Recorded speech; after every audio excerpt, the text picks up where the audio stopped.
So just to back up and explain, the only thing I have ever wanted to be for my whole life was a writer.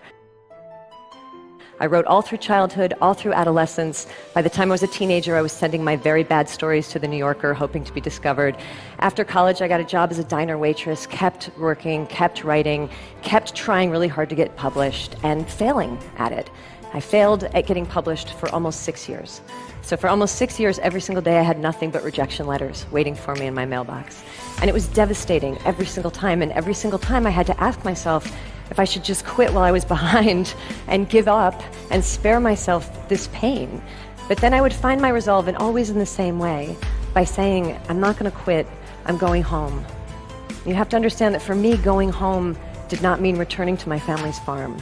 For me, going home meant returning to the work of writing, because writing was my home. Because I loved writing more than I hated failing at writing, which is to say that I loved writing more than I loved my own ego, which is ultimately to say that I loved writing more than I loved myself. And that's how I pushed through it. But the weird thing is that 20 years later, during the crazy ride of Eat, Pray, Love, I found myself identifying all over again with that unpublished young diner waitress who I used to be, thinking about her constantly and feeling like I was her again, which made no rational sense whatsoever, because our lives could not have been more different. She had failed constantly. I had succeeded beyond my wildest expectation. We had nothing in common. Why did I suddenly feel like I was her all over again?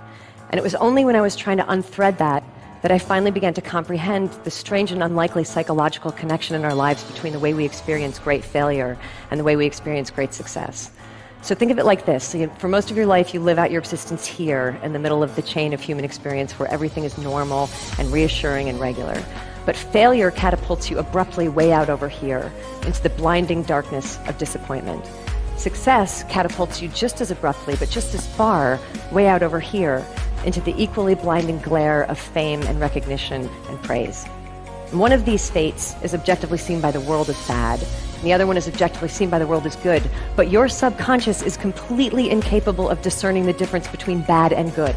The only thing that it is capable of feeling is the absolute value of this emotional equation, the exact distance that you have been flung from yourself.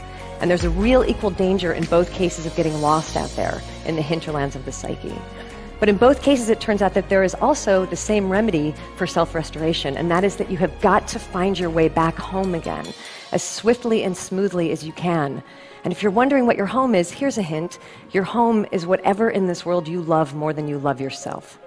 So that might be creativity, might be family, might be invention, adventure, faith, service, might be raising corgis, I don't know. Your home is that thing to which you can dedicate your energies with such singular devotion that the ultimate results become inconsequential. For me, that home has always been writing. So after the weird, disorienting success that I went through with Eat, Pray, Love, I realized that all I had to do was exactly the same thing that I used to have to do all the time when I was an equally disoriented failure. I had to get my ass back to work. And that's what I did. And that's how, in 2010, I was able to publish the dreaded follow-up to Eat, Pray, Love. And you know what happened with that book? It bombed. And I was fine. Actually, I kind of felt bulletproof, because I knew that I had broken the spell, and I had found my way back home to writing for the sheer devotion of it.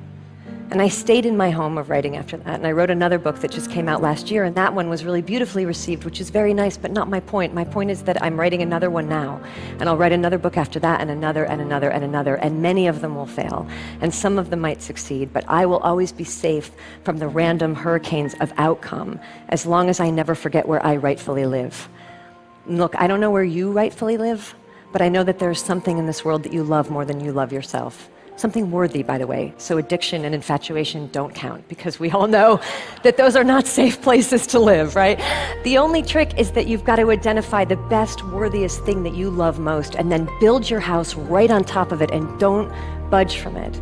And if you should someday, somehow, get vaulted out of your home by either great failure or great success, then your job is to fight your way back to that home the only way that it has ever been done, by putting your head down and performing with diligence and devotion and respect and reverence whatever the task is that love is calling forth from you next. You just do that, and keep doing that again and again and again, and I can absolutely promise you from long personal experience in every direction, I can assure you that it's all going to be okay.